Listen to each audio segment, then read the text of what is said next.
17/7/2022 प्रातः मुरली ओम शांति। अव्यक्त बाप दादा रिवाइज 11/12/91 मधुबन।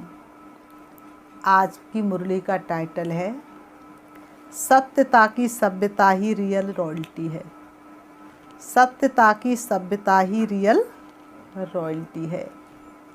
आज बाप दादा अपने श्रेष्ठ परिवार अर्थात अपने रॉयल फैमिली को देख रहे हैं। सारे कल्प में सबसे रॉयल आप श्रेष्ठ आत्मा ही हो। बाबा ने कहा सारे कल्प में सबसे रॉयल आप श्रेष्ठ आत्मा ही हो। आपसे ज़्यादा रॉयल और श्रेष्ठ कोई हो नहीं सकता। अनादि आत्मिक स्वरूप में भी सबसे श्रेष्ठ रॉयल आत्माएं हो और आदि स्वरूप देव आत्माओं के रूप में भी रॉयल राज्य अधिकारी रॉयल फैमिली हो। पूज्य रूप में भी आप देव आत्माओं की कितनी रॉयल्टी से पूजा होती रहती है। उन्होंने कहा भी ब्राह्मण बने कितने रॉयल हैं, फिर देवता बनेंगे तो कितना रॉयल परिवार होगा। और जब हमारी पूजा हो रही है तो भक्त लोग बिना नहाए किसी देवी देवता के मंदिर में जाते हैं क्या? खा पी करके किसी देवता के मंदिर में नहीं जाएंगे। तो बाबा ने कहा कितना ऊंचा तुम्हारा परिवार है। तो और किसी भी अन्य धर्म आत्मा व राजनीतिक आत्माओं की ऐसी रॉयल पूजा नहीं होती। तो तीनों रूपों में अनादि आदि और पूज्य स्वरूप ऐसे रॉयल और कोई भी नहीं है, क्योंकि आप आत्माओं की प्योरिटी की ही रॉयल्टी है। प्रभु ने ब्रह्मा मुख से यही कहा सबसे बड़ी पूंजी है पवित्रता। तो भगवान ने आकर के सबसे बड़ी रॉयल्टी क्या दी? पवित्रता। ऐसे संपूर्ण पवित्र और कोई भी आत्मा सारे कल्प में न बनी ही है और ना ही बनेगी। बाबा ने कहा ये प्योरिटी की ही विशेषता है, ये पवित्रता की ही विशेषता है। इसलिए सिर्फ देव आत्माओं के आगे ही ये महिमा गाते हैं कि कौन सी महिमा गाते देव आत्माओं के सामने? आप संपूर्ण निर्विकारी हो और किसी भी धर्म आत्माओं की महिमा में ऐसी महिमा नहीं गाई जाती है।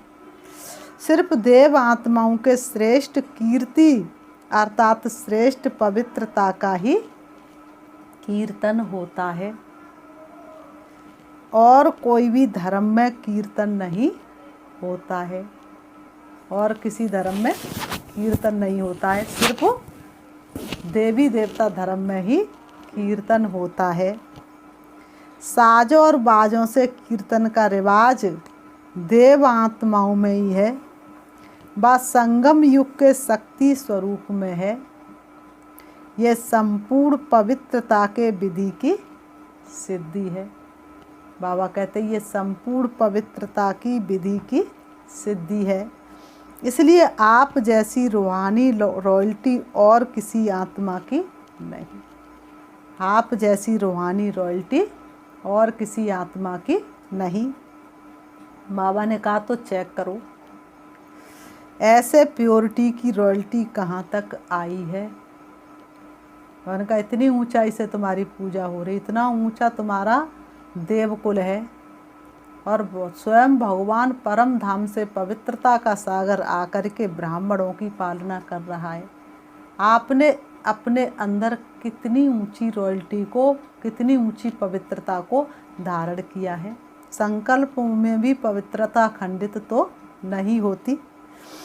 रूहानी रॉयल्टी की सबसे श्रेष्ठ निशानी है रॉयल्टी अर्थात रियलिटी अर्थात सत्यता। जैसे आत्मा का अनादि स्वरूप सत्य है। बाबा ने कहा जैसे आत्मा का अनादि स्वरूप सत्य है। सत्य अर्थात विनाशी और सत्य है। सत्य अर्थात अविनाशी और सत्य है। जैसे बाप की महिमा विशेष यही गाते रहते हैं। बताओ क्या गाते बाप की महिमा? सत्यम शिवम सुंदरम। सत्य ही शिव है और शिव ही सुंदर है। सत्य ही शिव है व गॉड इज ट्रुथ, सत्य ही भगवान है। गॉड इज सत्य, सत्य ही भगवान है।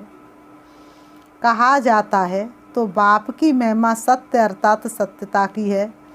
ऐसे रॉयल्टी अर्थात रियलिटी सत्यता जरा भी बनावटी या मिलावटी ना हो। बाबा ने कहा सत्यता जरा भी बनावटी व मिलावटी ना हो। चाहे बोल में, चाहे कर्म में, चाहे संबंध संपर्क में मिलावट या बनावट ना हो। जिसको साधारण भाषा में बाप दादा कहते हैं सच्चाई। कोई खूबी और रहे ना रहे, बस दिल से साँचा साथ रहे। सांच पे कोई आँच नहीं, खुशियों में नाचते रहते हैं। रॉयल आत्माओं की वृत्ति, दृष्टि, बोल और चलन सब एक सत्य होगी। ऐसे नहीं कि वृत्ति में एक बात और बोल में दूसरा बनावटी भाव हो। इसको रॉयल्टी व रियलिटी नहीं कहा जाता है। आजकल बाप दादा बच्चों की लीला देखते भी हैं और सुनते भी हैं। आजकल बाप दादा बच्चों की लीला देखते भी हैं और सुनते भी हैं। कई बच्चे बात को मिलाने और बनाने में बहुत होशियार हैं। बाबा कहते कई बच्चे बात को बनाने में और मिलाने में बहुत होशियार हैं। क्योंकि द्वापर युग से मिलावट और बनावट की कथाएं बहुत सुनी हैं। तो इस ब्राह्मण जीवन में भी वह संस्कार इमर्ज कर लेते हैं। ऐसी अच्छे रूप से बात बना लेते जो झूठ को बिल्कुल संपूर्ण सत्य बना देते हैं और सत्य को झूठ सिद्ध कर देते हैं। इसको कहा जाता है अंदर एक और बाहर दूसरा। तो क्या यह रियलिटी है? बाबा पूछ रहे क्या ये रियलिटी है, रॉयल्टी है? क्या ये रियलिटी है, रॉयल्टी है? बाबा ने कहा नहीं है ना। तो ऐसे पवित्रता की रॉयल्टी अर्थात रियलिटी, ये रॉयल्टी की निशानी है। अगर ये निशानी नहीं है तो समझो प्योरिटी की रॉयल्टी नहीं आई है, व परसेंटेज में आई है, संपूर्ण नहीं। परसेंटेज में आई है, संपूर्ण नहीं। रियलिटी की दूसरी निशानी बाप दादा सुनाते रहते हैं। बताओ क्या सुनाते हैं? सच बिठो तो नच, सच बैठ जाए तभी तो नाचना आए। तो सच बिठो तो नच। सच्ची आत्माएं सदा खुशी में नाचती रहेंगी। कभी खुशी कम, कभी खुशी ज़्यादा, ऐसा नहीं होगा। दिन प्रतिदिन हर समय और खुशी बढ़ती रहेगी। रियलिटी की निशानी है। क्या निशानी है रियलिटी की? बाबा पूछ रहे रियलिटी की निशानी क्या है? रियलिटी की निशानी सदा खुशी में नाचना। रियलिटी की निशानी है सदा खुशी में नाचना। नैन चैन कहते हो ना, चैन कहाँ से दिखाई देता है? नैनों से। क्रोध कहाँ से दिखाई देता है? नैनों से। रोते लोग कहाँ से हैं? नैनों से। तो बाबा ने कहा नैन चैन कहते हैं ना। रॉयल्टी का अर्थ भी है चित्त से भी और नैन चैन से भी सदा हर्षित। सिर्फ बाहर से हर्षित नहीं, लेकिन चित्त में भी हर्षित। हर्षित चित्त हर्षित मुख दोनों, हर्षित चित्त हर्षित मुख दोनों हर्षित हो। कई बार ऐसे भी होता है कि अंदर चित्त में खुशी नहीं होती, लेकिन बाहर मुख में समय प्रमाण खुशनुमा बन करके दिखाते हैं। इसको अल्पकाल का हर्षित मुख कहेंगे। लेकिन हर्षित चित्त हर्षित मुख अविनाशी हो तो पवित्रता की रॉयल्टी अर्थात अविनाशी चित्त और मुख हर्षित हो। चेक करो दूसरे को चेक करने नहीं लग जाना। अपने आप को चेक करना, दूसरे को चेक करने नहीं लग जाना। अपने को चेक करना है। ऐसी रॉयल आत्मा बाप दादा को और सर्व ब्राह्मण परिवार को अति प्यारी होती है। रियल प्यारी आत्मा की विशेषता क्या होती है? क्योंकि आजकल के रीति रस्म प्रमाण जो बहुत प्यारा लगता है तो प्यारे के तरफ ना चाहते हुए भी आकर्षित हो जाते हैं, जिसको आप लोग अपनी भाषा में अटैचमेंट कहते हो। क्योंकि प्यारा है तो अटैचमेंट तो होगी ना। जो प्यारा होता है तो उसकी तरफ आकर्षित तो होगी ना। ना चाहते हुए भी मन उसकी तरफ बार बार चला जाता है। लेकिन रियल और रॉयल प्यार की निशानी है। जो जितना ही प्यारा होगा उतना ही न्यारा भी होगा। कमल का फूल क्या दिखाते हैं? कीचड़ में रहते हुए भी न्यारा, तो सबका प्यारा। इसलिए वह ना स्वयं एक्स्ट्रा अटैचमेंट में आएगा, ना दूसरा उसकी अटैचमेंट में आएगा। सबका प्यारा, सबसे न्यारा। इसको कहा जाता रियल प्यार, संपूर्ण प्यार। वह हर्षित रहेगा, आकर्षित भी होगा।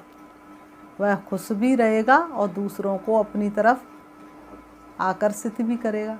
कौन से प्यार की तरफ? पवित्र प्यार की तरफ। उसे देख करके सबको शिव बाबा याद आएगा, परंतु हद की आकर्षण करने वाला नहीं। ऐसे नहीं मेरे तक ही सीमित रह जाओ, कहाँ जाओ? परम धाम। तो रियल और रॉयल की निशानी क्या हुई? अति प्यारा और अति न्यारा। अति प्यारा, अति न्यारा। रॉयल्टी की और विशेषता है, उस आत्मा में कभी किसी भी प्रकार के चाहे स्थूल चाहे सूक्ष्म क्या नहीं होंगे? मांगने के संस्कार नहीं होंगे। ना वह सूक्ष्म में कुछ मांगेंगे और ना ही वो स्थूल में कुछ मांगेंगे। आपकी संतान है तो आपसे क्या प्रार्थना? मांगे बिना देते हो सब कुछ, फिर करे क्या याचना? सब कुछ बिना मांगे मिल रहा है तो क्यों मांगना चाहिए? दाता के बच्चे देने वाले हैं, ना कि लेने वाले। क्योंकि रॉयल आत्मा सदा संपन्न भरपूर रहती है। एक भरपूरता बाहर की होती है, स्थूल वस्तुओं से, स्थूल साधनों से भरपूरता, और दूसरी होती है मन की भरपूरता। भले ही कुछ नहीं है हमारे पास, लेकिन मन से संपूर्ण भरपूर है। नमक रोटी खा रहे लेकिन अनुभव कर रहे हैं 56 प्रकार के भोग खा रहे। क्योंकि शिव बाबा की याद में तो रूखे सूखे भोजन भी 56 प्रकार के हो जाते। इतनी शक्ति बाबा की याद की उसमें भर जाती है। जो मन से भरपूर रहता उसके पास स्थूल वस्तु या साधन नहीं भी हो, फिर भी मन भरपूर होने के कारण वो कभी अपने में कमी महसूस नहीं करेगा। पाना था सो पा लिया। ना में भी हाँ का अनुभव होगा। ना में भी हाँ का अनुभव होगा। ना में भी हाँ का अनुभव करेगा। और जिसका मन भरपूर नहीं होता वह आत्मा बाहर से कितनी भी वस्तु और साधन से भरपूर होते भी वह कभी भी अपने को भरपूर नहीं समझेगा। कितना भी भरपूर है लेकिन कभी भी भरपूर नहीं समझेगा। ऐसी आत्मा सदा इच्छा के कारण चाहिए चाहिए का गीत गाती रहेगी। कभी ये चाहिए, कभी मान चाहिए, कभी सम्मान चाहिए, कभी नाम चाहिए, तो वह हमेशा मांगती ही रहेगी। ऐसी आत्मा सदा इच्छा के कारण चाहिए चाहिए का गीत गाती रहेंगी। हर बात में ये होना चाहिए, ये करना चाहिए, ये मिलना चाहिए, ये बदलना चाहिए। हर समय यही गीत गाते रहेंगे। और मन से भरपूर आत्मा सदा यही गीत गाती रहेंगी। सब पा लिया, प्राप्त हो गया, ये होना चाहिए, ये करना चाहिए, ये चाहिए, चाहिए भी क्या है? रॉयल मांगने के संस्कार हैं। ये बदल जाए, ये सही चलने लग जाए, ये मेरा साथी बन जाए, ये मेरा सहयोगी बन जाए। बेहद की सेवा प्रति सोचना कि ये होना चाहिए, ये करना चाहिए, वह अलग बात है, लेकिन स्वयं की हद की प्राप्ति अर्थ चाहिए चाहिए, ये रॉयल मांगना है। नाम चाहिए, मान चाहिए, शान चाहिए, प्यार चाहिए, पूछना चाहिए, ये सब हद की बातें हैं। बाबा ने कहा ये सब हद की बातें हैं। रॉयल आत्मा में मांगने का अंश मात्र भी संस्कार नहीं होता। समझा रॉयल्टी क्या होती है? बाबा ने कहा समझा रॉयल्टी क्या होती है? तपस्या के चार्ट में ये सब चेक करना है। तपस्या के चार्ट में ये सब चेक करना है। ऐसे नहीं मैंने किसी को गाली नहीं दी। कोई कोई कहते मैंने किसी को दुख तो दिया नहीं, ना गाली दी, ना बुराई की। बाबा ने कहा क्रोध नहीं किया, नहीं, ये सब बातें चेक करना, फिर प्राइज लेना। ये सब बातें चेक करना। संकल्प में भी कहीं चाहिए चाहिए तो नहीं, इच्छा मात्रम अविद्या है। ये सब चेक करना, फिर इनाम लेना। तपस्या का अर्थ ही है संपूर्ण पवित्र बनना। तो पवित्रता की पर्सनालिटी, पवित्रता की रॉयल्टी कहाँ तक प्रैक्टिकल में रही है, ये चेक करना है। बाबा ने कहा ये चेक करना है। इसको कहेंगे तपस्वी राज। समझा रॉयल्टी क्या है? तपस्वी वही जिसके अंग अंग हो शीतल। रॉयल आत्मा का चेहरा और चलन दोनों ही सत्यता की सभ्यता अनुभव कराएंगे। वैसे भी रॉयल आत्माओं को सभ्यता की देवी कहा जाता है। उनका बोलना, देखना, चलना, खाना पीना, उठना बैठना, हर कर्म में सभ्यता सत्यता स्वतः ही दिखाई देती है। ऐसे नहीं कि मैं तो सत्य को सिद्ध कर रहा हूँ। सत्य को कभी भी सिद्ध करने की ज़रूरत नहीं, सत्य अपने आप ही सिद्ध हो जाता है। और सभ्यता हो ही नहीं। कई बच्चे कहते हैं वैसे क्रोध नहीं आता है, लेकिन कोई झूठ बोलता है तो क्रोध आ जाता है। तो इसको क्या कहेंगे? सत्यता कहेंगे। दोनों ने ही क्या किया? दोनों ने ही पाप किया। उसने झूठ बोला, तुमने क्रोध किया। उसने झूठ बोला, आपने क्रोध से बोला। तो दोनों में सही कौन? पूछ रहे बाबा। गलत तो दोनों हो गए ना। सही कौन? झूठ बोलने वाला कि क्रोध करने वाला? सत्यता को सिद्ध करने वाला सदा सभ्यता वाला होगा। कई चतुराई करते हैं। कई बच्चे क्या करते हैं? चतुराई करते हैं। कहेंगे हम क्रोध नहीं करते हैं, हमारा आवाज़ ही बड़ा है। कहेंगे हम गुस्सा नहीं करते, हमारा तो आवाज़ ही ऐसा है। जब आपको लगता है कि हम क्रोध कर रहे हैं, आवाज़ ही ऐसा तेज है। साइंस के साधनों से आवाज़ को कम और ज़्यादा कर सकते हो ना? बाबा ने कहा तो क्या साइलेंस की पावर से अपने आवाज़ की गति को धीमी या तेज नहीं कर सकते? जितना चाहिए उतना ही आवाज़ कम हो जाता, जितना ज़्यादा चाहिए उतनी ज़्यादा बढ़ा सकते। तो बाबा ने कहा वो किसका बल है? साइंस का। और तुम्हारा किसका बल है? साइलेंस का। तो तुम साइलेंस के बल से अपनी आवाज़ को कम और ज़्यादा नहीं कर सकते। इससे तो ये बाबा ने कहा इससे तो ये टेप रिकॉर्ड और ये माइक अच्छा है। बाबा ने कहा इससे तो जड़ अच्छा है। तुम चैतन्यों से कम आवाज़ जब कम करो तभी कम हो जाए, बंद करो तो बंद हो जाए। जो आवाज़ कम ज़्यादा तो कर सकते हो, तो ये चेक करो कि सत्यता के साथ सभ्यता भी है। ये चेक करो, सत्यता के साथ सभ्यता भी है। अगर सभ्यता नहीं तो सत्यता नहीं। तो प्योरिटी की रॉयल्टी सदा प्रत्यक्ष रूप में दिखाई दे। ऐसे नहीं अंदर में तो रॉयल्टी है, बाहर देखने में नहीं आती। कहेंगे मैं अंदर से बिल्कुल साफ हूँ, सच में मेरे अंदर कुछ भी नहीं है। और बाहर इतनी बकबक कर रहे वो कहाँ से आ रहा है? अंदर होगा वही तो बाहर निकलता है। अगर अंदर है तो बाहर में ज़रूर दिखाई देगा। कहेंगे ऐसे ही बोल दिया, ऐसे कोई कैसे बोल देगा? सत्यता की रॉयल्टी को कोई छिपा नहीं सकता, इसमें गुप्त नहीं रहना है। कई कहते गुप्त पुरुषार्थी है, इसीलिए गुप्त रहते हैं। लेकिन जैसे सूर को कोई छिपा नहीं सकता, सत्यता के सूर को कोई छिपा नहीं सकता। कितने भी बादल आ जाए, कितना भी कोहरा छा जाए, सूर्य जब निकलता है तो अंधकार को तो हर ही लेता है। तो बाबा ने कहा एक सूर्य को कोई छिपा नहीं सकता, तो तुम्हारे सत्य को कोई कैसे छिपा सकता है? ना कोई कारण छिपा सकता है, ना कोई व्यक्ति।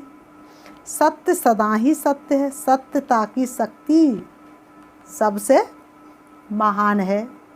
सत्यता सिद्ध करने से सिद्ध नहीं होती है। सत्यता की शक्ति को स्वतः ही सिद्ध होने की सिद्धि प्राप्त होती है। सत्यता को अगर कोई सिद्ध करने चाहता है तो वह सिद्ध जिद्द हो जाता है। मैं सच बोल रहा हूँ, मेरी बात मानो, जिद्द है। सत्य तो स्वतः ही सिद्ध हो जाएगा, तो मैं जिद्द करने की ज़रूरत ही नहीं।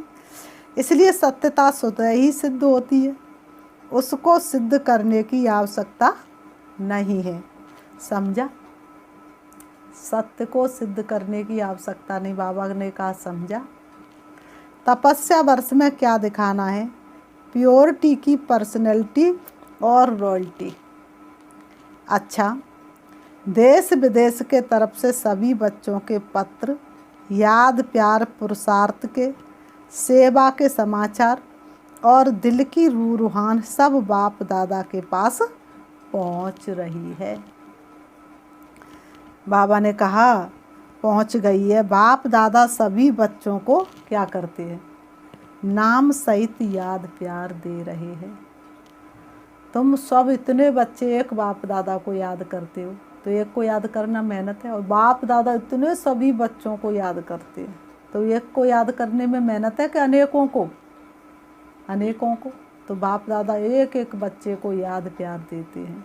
भले ही दूर रहते हुए भी बाप दादा एक सेकंड में सबको मर्ज कर लेते हैं। हर एक समझे पहले हमारी याद, क्योंकि बाप दादा याद प्यार का रेस्पॉन्ड अव्यक्त रूप से तो उसी घड़ी दे ही देते। तुमने एक सेकंड बाप दादा के पास पहुँचे और उसी समय बाप दादा ने तुमको रिटर्न दे दिया। लेकिन फिर भी साकार विधि से स्वयं भी साकार में पत्र लिखते हैं या याद प्यार भेजते, तो बाप दादा भी साकार विधि प्रमाण साकार रूप में भी रिटर्न याद प्यार दे रहे हैं। बाबा ने कहा बाबा के पास तो तुम्हारी अमृत वेला में तुमने याद किया और पहुंच गई याद। साकार में पत्र भेजा तो बाबा ने भी तुरंत तुमको इमर्ज किया और उसका रिटर्न दिया। बाप दादा जानते हैं कि चारों ओर उमंग उत्साह तपस्या का और मनसा वाइब्रेशन द्वारा सेवा का अच्छा है और रहेगा। अभी और भी आगे गुहा राजयुक्त बातों को सामने रख पुरुषार्थ को, सेवा को महीन और महान बनाते चलो। सेवा को महीन और कैसा बनाते चलो? महान बनाते चलो। सभी बच्चों को जो सन्मुख बैठे हैं वह आकार स्वरूप से बाप के सन्मुख हैं। ऐसे सर्व सन्मुख अर्थात सदा साथ रहने वाले नयनों में, मुख में, मन में सदा बच्चों के बाप हैं। बाबा ने कहा और बाप के बच्चे हैं। हम तुम पर कुर्बान बाबा, तुम हम पर कुर्बान। बाबा ने कहा ऐसे सदा याद में समाये हुए श्रेष्ठ आत्माएं, सदा प्योरिटी के रियलिटी और रॉयल्टी में रहने वाली आत्माएं, सदा मन से संपन्न भरपूर रहने वाली आत्माओं को बाप दादा का याद प्यार और नमस्ते। रूहानी हम बच्चों की रूहानी बाप दादा का को याद प्यार और नमस्ते नमस्ते नमस्ते। पार्टियों से मुलाकात। अपने को पद्मा पदम भाग्यवान आत्माएं अनुभव करते हो। इतना श्रेष्ठ भाग्य सारे कल्प में किसी भी आत्मा का नहीं। जिसे ढूंढती सारी दुनिया वो बैठा सामने हमारे। ज्ञान सूर्य और ज्ञान चंद्रमा के हैं हम ज्ञान सितारे। चाहे कितने भी नामी ग्रामी आत्माएं हो, लेकिन आपके भाग्य के आगे उन्हों का भाग्य क्या है? वह है अल्पकाल का भाग्य और ब्राह्मण आत्माओं का है अविनाशी भाग्य। सिर्फ इस एक जन्म का नहीं है, जन्म जन्म का है। बाप का बनना अर्थात भाग्य का वर्षा अधिकार में मिलना। तो अधिकार तो मिल गया ना। बाबा ने कहा बच्चा अर्थात अधिकार वर्षा। अधिकार का नशा है कि उतरता चढ़ता है। आधा कल्प तो नीचे ही उतरे। अभी क्या करना है? चढ़ना है, चढ़ना है या उड़ना है? उड़ने वाली चीज़ बीच में कभी रुकती नहीं। रुकेंगे तो नीचे आएंगे। थोड़े से समय में भी रुकेंगे, फिर उड़ेंगे तो मंजिल पर कैसे पहुँचेंगे? इसलिए उड़ते रहो। लेकिन सदा उड़ेगा कौन? जो हल्का होगा। तो हल्के होना या तन का मन का संबंध का बोझ है। अगर बोझ नहीं है तो रुकते क्यों? जो बोझ वाली चीज़ है वो नीचे आती है और जो हल्की होती है वह सदा ऊपर रहती है। आप सब तो डबल लाइट हो ना। वरदान। मेरेपन की खोट को समाप्त कर भरपूरता का अनुभव करने वाले संपूर्ण ट्रस्टी भव। मेरेपन की खोट को समाप्त कर भरपूरता का अनुभव करने वाले संपूर्ण ट्रस्टी भव। स्पष्टीकरण। यदि बाप की श्रीमत प्रमाण निमित्त बनकर रहो तो ना मेरी प्रवृत्ति है ना मेरा सेंटर है। ना तो मेरी गृहस्थी है ना मेरा सेंटर है।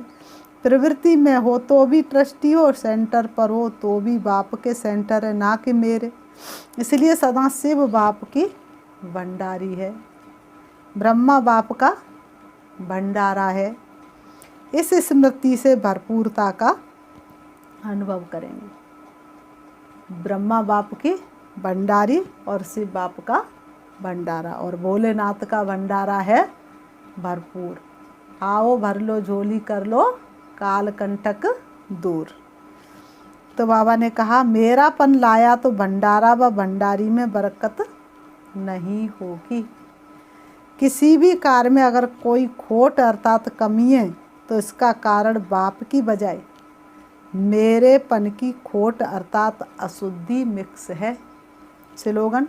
बाप समान बनना है तो समझना, चाहना और करना तीनों को समान बनाओ। सूचना।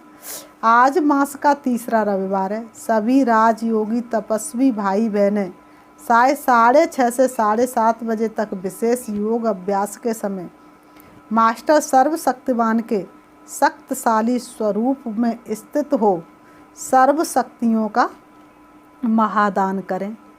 दुखियों की पुकार सुने, उपकार करें। अच्छा। ओम शांति, ओम शांति।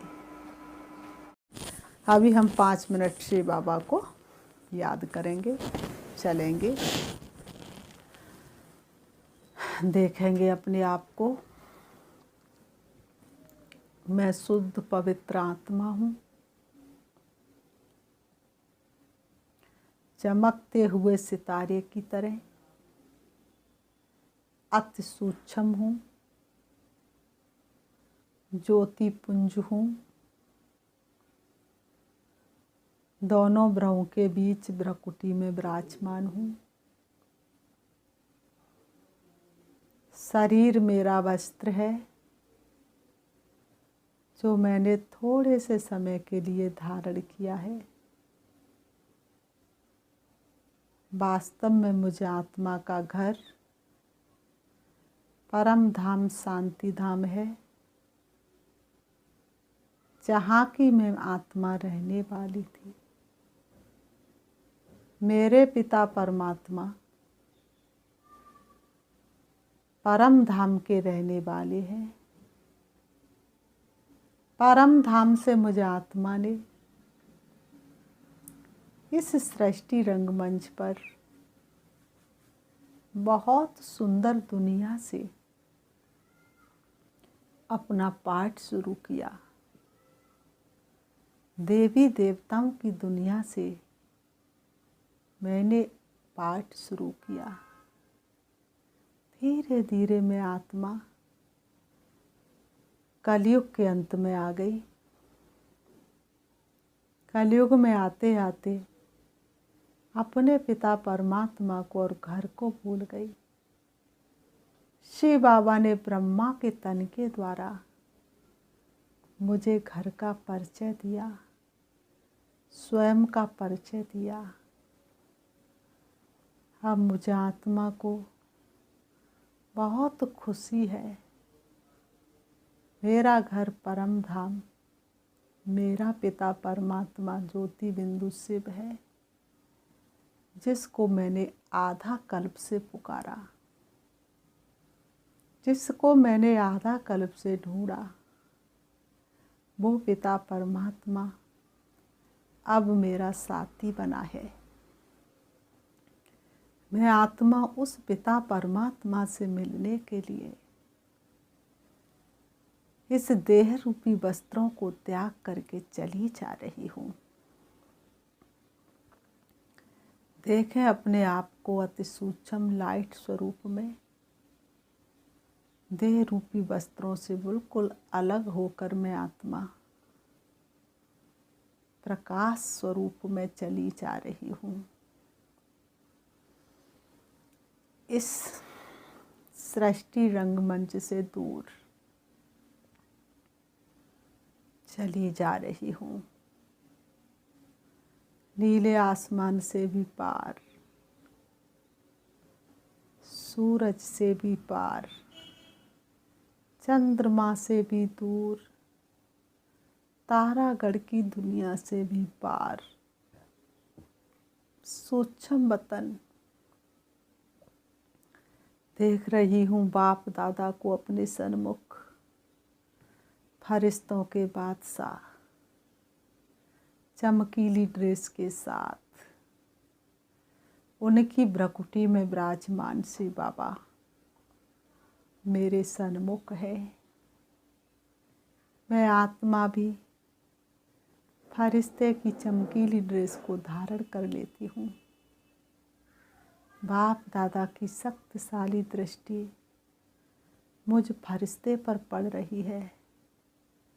लगातार शक्तिशाली दृष्टि मुझ फरिश्ते पर पड़ रही है। अब मेरी चमकीली ड्रेस भी समाप्त हो जाती है। अब मैं आत्मा के स्वरूप में चली जा रही हूँ। प्रवेश करती हूँ हल्के सुनहरे लाल रंग के आसमान में, जहाँ चारों तरफ दिव्य प्रकाश फैला हुआ है। चारों तरफ लाइट ही लाइट है, शांति ही शांति है। मुझे बहुत हल्कापन महसूस हो रहा है। ये कैसा अनोखा अनुभव हो रहा है। मैं देख रही हूँ अपने पिता परमात्मा को अपने सन्मुख दिव्य दृष्टि के द्वारा। शिव बाबा से शक्तियाँ निकल के मेरे जन्म जन्मांतर के पापों को खत्म कर रही हैं, मुझ आत्मा को भरपूर कर रही हैं, मुझे आत्मा में शक्ति भरती जा रही है। शिव बाबा से शक्ति लेकर मैं आत्मा वापस आ रही हूँ। परम धाम से नीचे, सूक्ष्म वतन से नीचे तारागढ़ से भी नीचे, चंद्रमा से भी नीचे, सूरज से भी नीचे आ जाती हूँ सृष्टि रंगमंच पर।